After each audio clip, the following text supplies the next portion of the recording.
স্রষ্টা বলেছেন, তুমি যাকে আমার চেয়ে বেশি ভালোবাসবে আমি তাকেই তোমার কাছ থেকে দূরে নিয়ে যাব এবং তোমাকে একা করে রাখবো।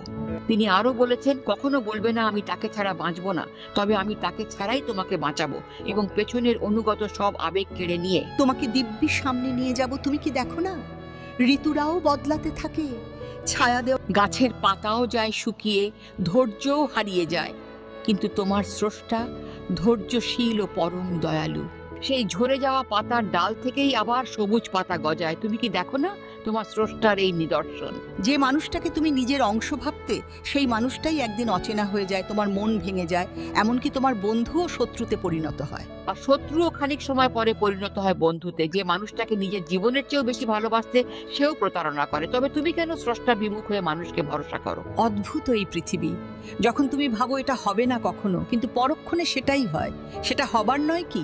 তুমি বলো আমি পারবো না, অথচ তুমি পারো। এবং সবচাইতে বিচিত্র বিষয় হচ্ছে, তুমি বলতে থাকো আমি মরে গেছি, অথচ তুমি বাঁচো, অথচ তুমি বেঁচে থাকো, তোমার স্রষ্টা তোমাকে বাঁচায়।